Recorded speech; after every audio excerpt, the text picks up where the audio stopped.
morning. It's 11 o'clock, and I'm going to call the Lubbock Electric Utility Board to order. Mr. Mayor,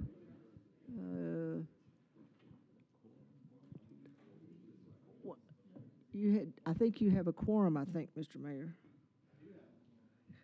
That's great.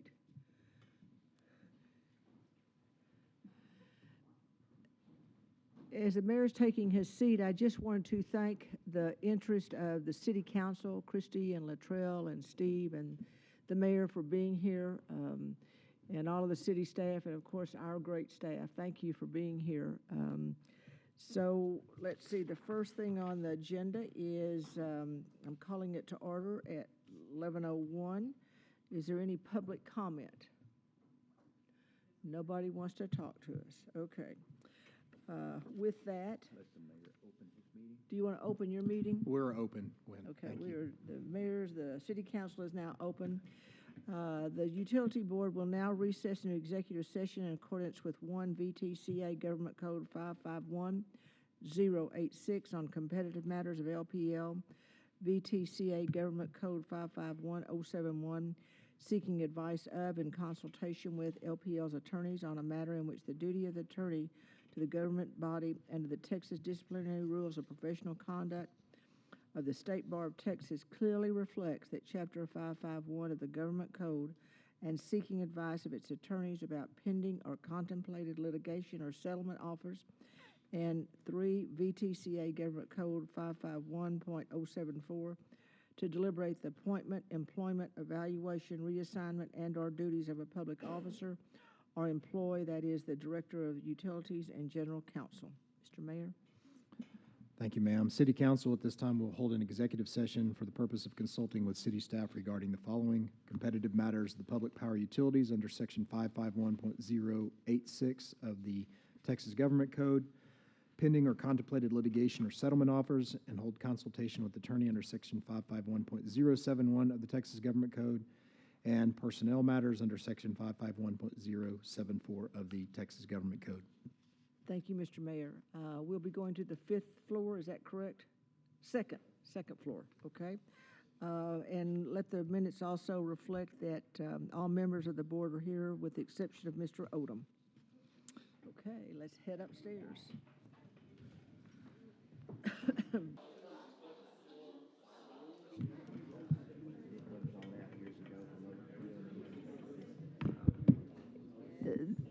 I'm going to call the board back to order at 12:58. The first order of business is in open session is we need to approve the minutes from the regular board meeting of April 18th. Do I have a motion to approve? So moved. It's been moved by Mr. Schultz and Mr. Wilson, second, to approve those minutes. All those in favor, please say aye. All opposed, no. It passes 8-0. Mr. Ivy, are you up with number 7? I am up. The director's report and all things about LP&L. All things good and strong. Good afternoon, everyone. Well, it must have been a long executive session. I want to point out just a couple of things, and I'll sit down and we can get on, because it's already been a pretty long day for us, I realize.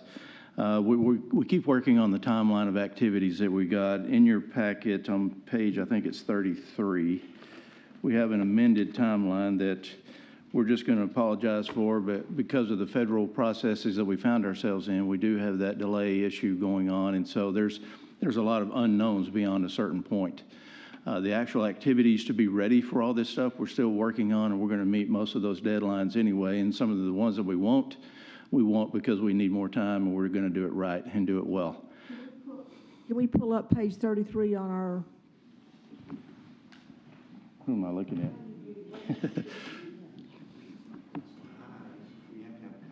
What's the code to get in? 1, 2, 3, 4. 1, 2, 3, 4. Well, that's not very secure at all. Okay. Okay, let me get to page 33. Beatrice's password is "let me in" for the record, so.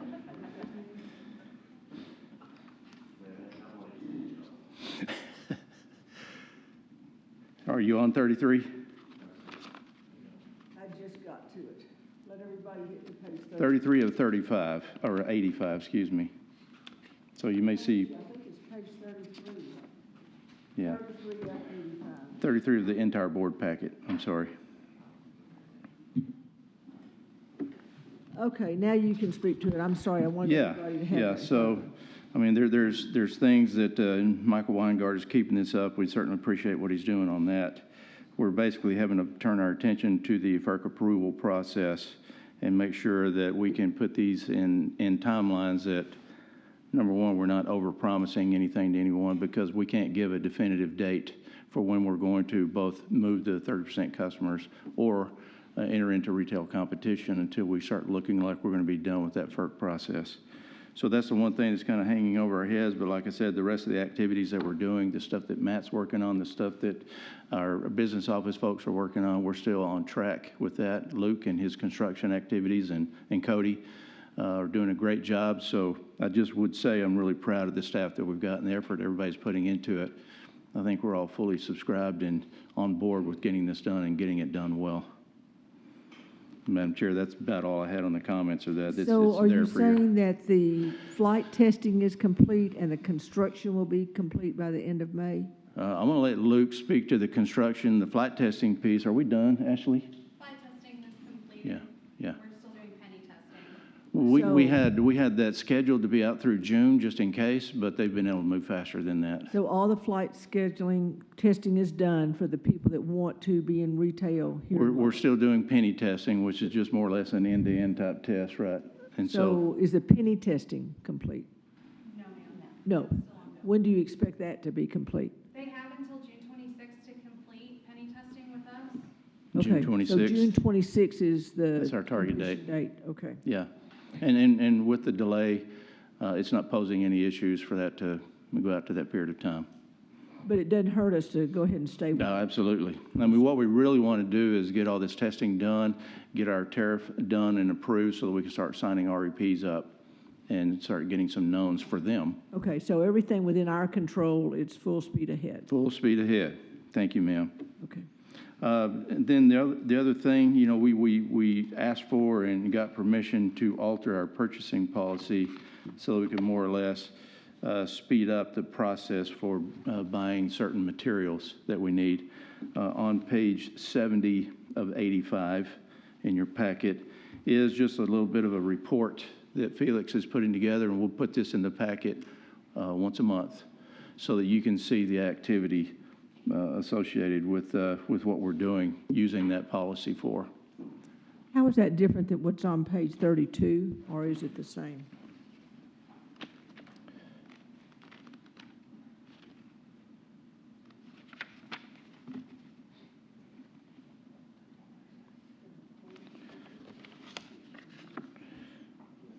You got me on a technicality. I think, oh, 32 is from the 32 minutes. says Is that from the supplier minutes bid of the for previous meeting? Utility equipment, and then, Yeah, page 32 is the minutes for the previous meeting, so that's a report that we've That was the done. example given last month. okay, that Oh, was the last example. month. Okay. And so the one Yeah. on page 70 gives us Mm-hmm, to date, Yes. today's date. yeah. Okay. Thank you. So having said all that, unless you've got any questions or concerns, performance, or anything else for me or staff, we'll just step into item 8 and let Casey step us through the financials. Was Southland Guard Structures one of those 5? I remember KS and Irby. So you got KBS, Southland Grid, Okay, so Southland was one of the 5, Mhm. original 5? Irby, Border States, Texas Electric Cooperatives. Okay, thank Those are you. the 5. Okay, Casey? Hurry, I'm drowning up here. And now the lady with all the numbers. What page do you want us on? Oh.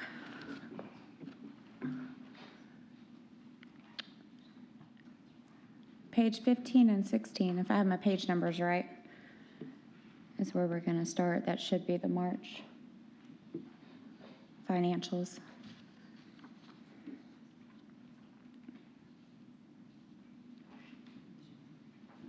that right?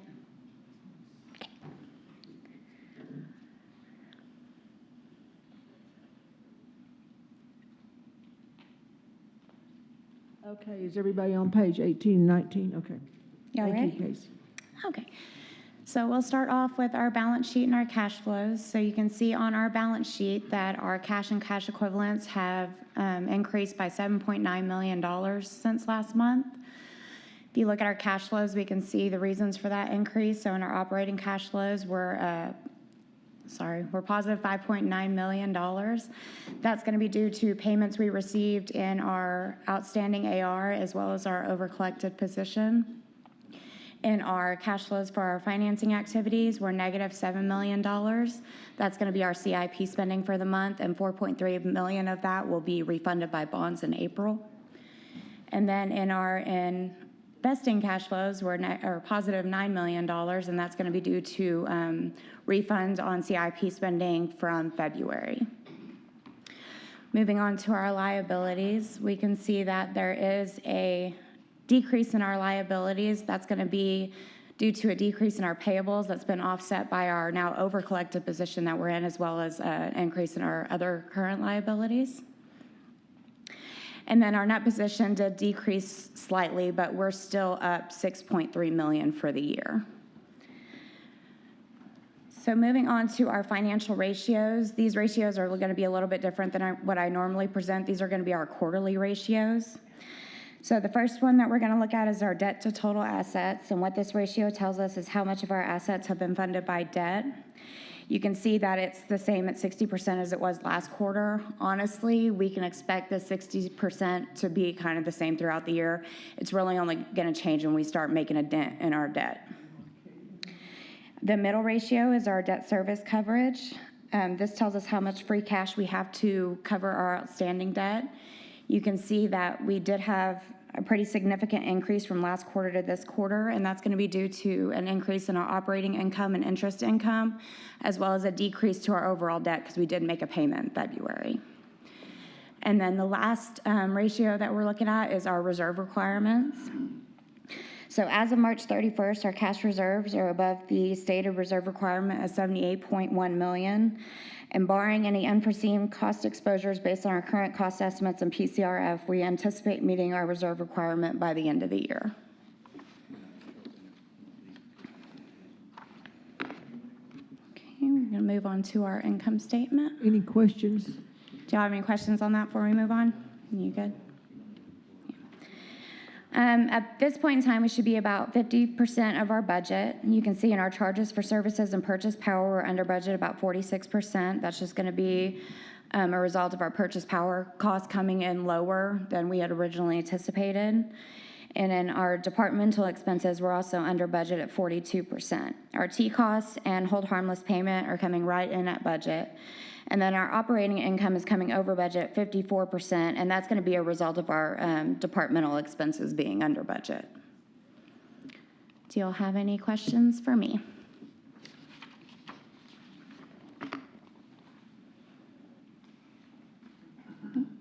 Thank you very much. No questions? Everybody good? Okay. Thank y'all. Thank you, appreciate it. There's Luke. Are you next on the agenda? Uh-oh, he's back.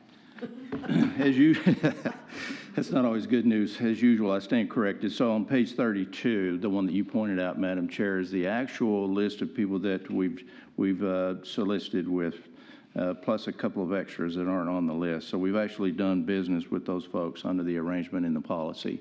The one in the back that I pointed to was the example that was used in the presentation that Felix did. So page 32. Yeah. I want to make sure that for the record that we state that right, because there's 3 companies that aren't shown in that list. Annixter, Dyckman, and Irby are the other 3 that we would be using if we needed them for something.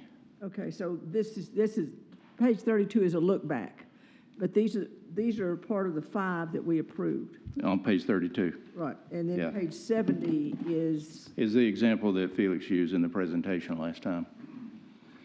okay. So I want to make sure for the record that we got that cleared. So Okay. that's just an example of the report. On page 32, that's an actual Actual, and then Yeah. page 70 is. Is the example. An example, Yes, ma'am. okay. You won't see that example anymore going forward. It's just going to be what we've either got in the minutes or what we've approved for this next one. Okay, so page 32 is the ones that we have done. Yes. Okay, But the three remaining companies are, so you got KBS, Techline, Annixter, Dyckman, and Irby are the five companies. I just want to make sure for the record that was clear. okay, thank you. Okay, thank you.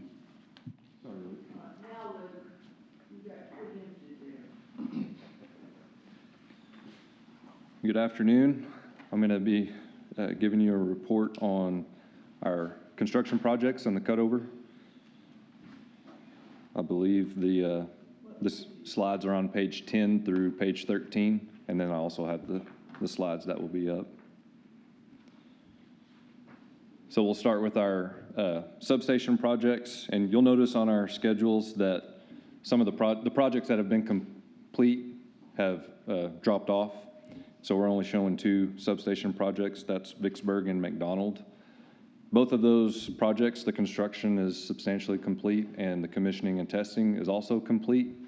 You'll notice that the dates for those are at the end of May 31st and June 1st. They're ready to be energized, we're just waiting to do that. So in terms of what you had promised to have done by May 31st, all of your folks, that has been completed, or will be by the 31st? Yes, for the substations, yes. The substations?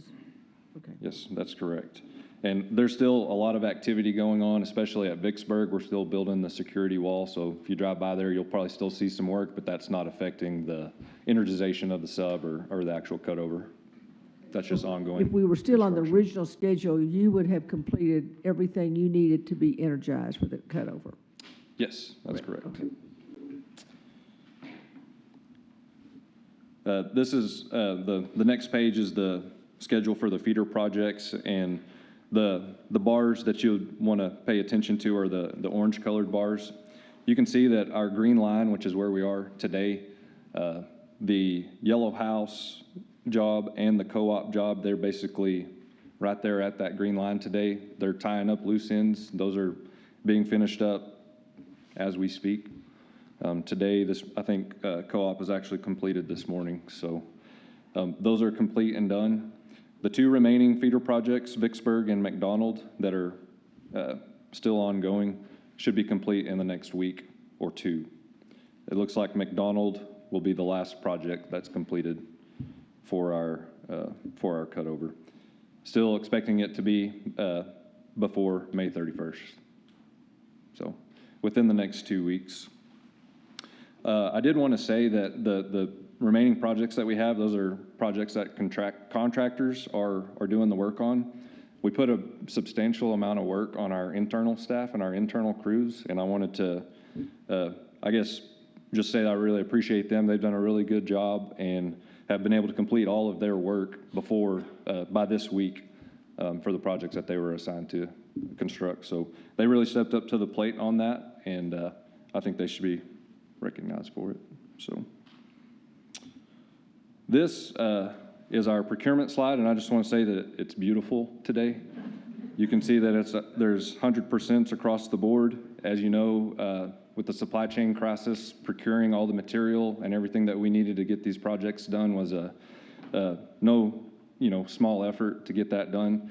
We're able to do that, and we have everything in place, and there's nothing that we're waiting on to complete the projects. So we're very happy about that, and yeah, I'm happy about that, and I hope y'all are too. This may be one of the prettiest pages here with Yes, all these it's- 100%, so congratulations to you and your crew, and then also they're doing their regular work too, in Yes. addition to all of this. Yep, having to stay on top of normal work, responding to outages or things that are necessary, and have been able to take on construction as well. So it's been a good effort from staff. And the remaining to pay, you anticipate that will happen in the next 30 days, so you'll eventually have zeros along there too? Those will eventually be zeros. I don't know, it probably won't be all zeros in the next 30 days. So maybe 60 to but 90 days? Sure. All those will be zeros, okay. And our next slide is the budgets, where we'll end up on budgets. We're not expecting to see anything substantial change from this. So we should end up fairly close to these numbers. Most everything that we're aware of is either encumbered or forecasted. So we should end up with a little over around 5.5 million for these projects that we have come under budget. So the 5571 is basically under budget, or Yes. because the open contingency means that everything will be paid for, and so there's some dollars that we didn't use in that total contingency. Sure. So the open contingency does not include the assigned contingency. So if we have assigned contingencies, we've allotted that money. We're not allowing ourselves to use that money for anything else because it's dedicated to a contract. But if it's not used in that contract, then it will become available, or we'll be able to release it. And that's what's included in the total contingency that you see on the far right. Does anybody have any questions of Luke? So from here on out, we're just looking at maintenance, or will there be additional projects in the future? Just total projects unrelated to the cutover?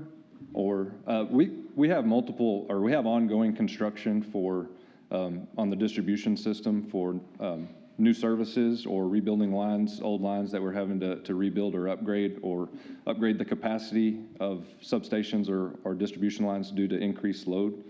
We have annual projects that account for a lot of that work, but then we also have designated CIPs for substation upgrades that we plan to do in the coming years. For example, one substation that we're needing to upgrade for capacity reasons is our Erskine substation, and that one's scheduled to kick off in the coming fiscal year. So we'll start the engineering on it after October of this year.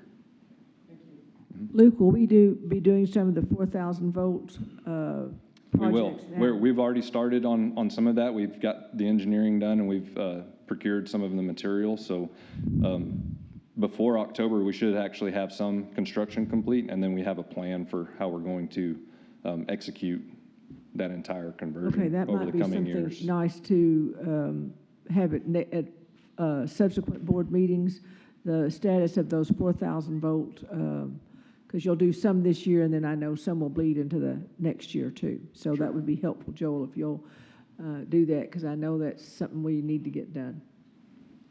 Okay. Anything else? All right, thank you.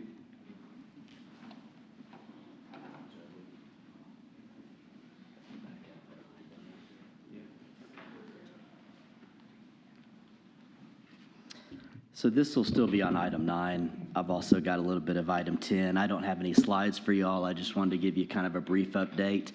We've talked a lot about communications the last few months, and I'm sure that you all have seen a lot of the news stories and newspaper articles and things that have been going out about competition. One of the big items is we just wrapped up last night our run of city council member district meetings that I think went very well. We averaged, well over 100 at every single one of these meetings, and it seemed like it kind of grew as we went along. In terms of the council members, we started with Sheila Patterson Harris and did 2 in District 2. And then we did, I guess the next one was McBrayer and Latrell Joy, and then we had Christy Martinez Garcia, and then last night we had Dr. Wilson and Steve Massengale. So that winds up kind of our run of those. We've had some offers to go on various media outlets and do longer form interviews like we did with KCBD last week, which I think is very beneficial, giving us more time to walk through this project. As Joel pointed out, one of the biggest things that we're still waiting on is when we can set these official dates of go live. But we'll be out there in front of the public throughout these summer months, continuing to talk about this project and updating as we go along. So that's kind of a wrap-up of communications. We've been doing a lot, but I know I've also talked about it a lot, so I won't waste your time anymore on that. But also just wanted to point out that we have been active down at the legislature, and so our 2 bills that we were needing to get passed, they have both now been passed by both bodies, and they are at the governor's desk awaiting his signature. And whether or not it matters as much as it did previously. Our goal in that was to get a supermajority of votes on both sides of the House so that our bills could be effective immediately. And thankfully, we went through this whole run with only getting one no vote overall on one of our bills. And so mostly our bills passed 29-0 in the Senate or 147-0 in the House with that one lone vote no on the House side. So the good news is legislation's passed us. So whatever else happens in the last few weeks of session as they start killing bills or going into special sessions doesn't affect us. Our stuff is passed and out of the way. And we'll see if the governor signs bills before the end of session, but if not, he typically signs a whole slate of bills once the session ends, sine die at the end of this month. So we'll be looking out for those approvals, and we'll be back next month, hopefully to tell you that they've been signed, those bills are now law, and we can proceed forward with this project with those now on the books. So that's my quick update of. And when is City Die? Sine die is May 28th, I believe, 27th or 28th. So with that kind of passage, both of them are effective from the date of passage or from the date of the signature? From the date of the signature. Okay, so we're Yes. still, and he usually does that after. Yes, ma'am. He'll normally, the first 2 or so weeks after session, he'll sign those. There is also a stipulation that if you get a bill passed by a supermajority, at a certain point in time, it just automatically takes effect. And I think it's 60 days after his passage, but likely he'll be signing those bills well before that. Good, thank you. Otherwise, normally bills just passed with a simple majority are effective on September 1st. And so we can go ahead and get that into all of our stuff and move on down the road. So again, Matt, thank you for the Matt Rose Roadshow and for watching us down in Austin to get those bills with the supermajority. So well done. Thank you. Thank you, Dave. I want to ask a question if I could, Mhm. Madam Chair. You're doing a good job on all that, and lots of good compliments about you. I guess as you're going out this summer and you're still kind of going over, retail competition, are you just kind of telling people it's delayed until further notice, and then on your website, you'll put it's delayed till further notice, and then when we know, then you'll say you've got 30 or 60 or 90 days to make a decision? Yes, sir. So like in all these, the first couple of council member meetings, we were operating off of that tentative schedule. And then obviously we got this news in terms of FERC. And so I've started out all of these ones after that by just addressing that up front, by saying this is our tentative schedule. But as soon as we get federal approval, that means that we can move the remainder of the customers over. And once that final customer's migrated over, that starts the official countdown to competition. And people will have ample time to get ready for it. So I've just told folks, stay on top of this, keep doing your research, keep checking powertochoose.org and these different areas to learn more about it. But once we get that approval and set those dates, we'll be out in front of everybody saying starting now. And it'll be 60 days, 90 days, however long after that they'll actually go through the process. Okay, very good. I get lots of questions on that. Oh, sure.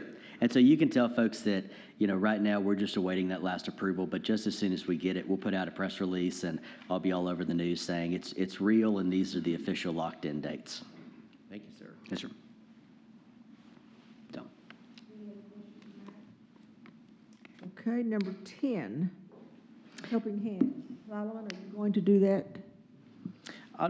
I'll just kick off real quick by saying that on May 9th, we held a Project Helping Hands special meeting and really kind of got down in the weeds on several different items as it relates to customer communications and policy. A lot of these different public talks that we've been giving, for example, deposits is a big topic. How are y'all going to handle that? Am I going to expect to pay a deposit with my new provider? If I've got remaining balances on my account, how are those handled? And so we kind of did a deep dive and talked through a lot of those. I think a lot of good questions were raised that Clint and that Blair and other folks have taken back to research. And so I think it was a good meeting for us to kind of get beyond just what we talk about at this meeting, but to drill in. And Dr. Fields, with his expertise, was able to say, I remember that there are instances of X, Y, and Z, so how are we going to handle those? So we got a good long list of kind of to-dos coming out of that meeting. So. Thank you. And Solomon, thank you for having that meeting and being very diligent about keeping the communication flowing. Thank you. That's it. So. Okay, number 11, thank you, Matt. Felix, is that you? Are you going to take care of number 11 on, who's doing number 11? Oh, Clint, is that you? Felix was kind of looking bewildered. He thought I had tricked him. So who's doing number 11? It says, consider a resolution authorizing the purchasing manager for some warehouse restock. Yes, ma'am. Is that you, Felix? Yes, ma'am. Okay. I didn't know that I realized we had consent no more on this one. So this is just normal restock items for the warehouse that we did a bid on. This was prior to the supplier agreements before we put out. So this was kind of hand in hand when we had the RFP open before that was awarded. So just in case that supplier agreements didn't not to get awarded, we had this as backup just to be on the safe side. No, this will not be the same 5. This was an this was a sealed bid. This was a regular bid that went out during the same time as the supplier agreements. And so this will probably be the last time you see this with the supplier agreements now in effect. It has the amount for each one. Do you know what that cumulative amount was? Yes, for, The 127.74.78. yeah, so Techline is receiving an award for $127,184, TEC for $74,736.50, KBS $78,670, Annixter $15,200.32, and Traystar $39,336. And these are all electrical items for the warehouse for us. Do I hear a motion to authorize the purchase of these, this resolution? I move for approval. Mr. Davis and Mr. Fields on number 11. All those in favor, please say aye. Aye. All those opposed, no. Motion carries 8-0. Now, Clint, number 12. Are you shoot number 12 on us? You jumped the gun on that 11. That was Felix. Good afternoon. The item I'm here to talk about is the Oracle extended contract. What we're doing is extending it. It's a public sector agreement between Oracle and the city of Lubbock, basically through Lubbock Power and Light, Lubbock Power and Light for this. It started in May 29, 2018. It was a 5-year contract, and we are extending that an additional 5 years, so it will be a total of 10 years to that from the original agreement. But this is basically the public sector agreement. To me, I call it the master services agreement. It just allows us to do business with Oracle. And it covers the things as CIS, Customer Information System, meter data management solution. It's called Ongoing Software as a Service, which is basically the cloud services, and the Oracle Field Service Module, Mobile Workforce Management, which is OFS, the field services. But what this is doing is just extending that contract or that agreement for another 5 years. No money involved with it at this time. It is all just extending it. So the dollars are the same. It's just extending it. It's just the duration. The dollar amounts with each one of these services will come in November when they expire. Okay. Do I hear a motion to authorize the extension of this Oracle Cloud Services Agreement? Dr. Ramirez, and second, Mr. Schultz. Any other questions? All those in favor, please say aye. All those opposed, no. The motion carries 8-0. Thank you, Clint. And now, if nothing else, we are adjourned. Thank you, gentlemen and ladies.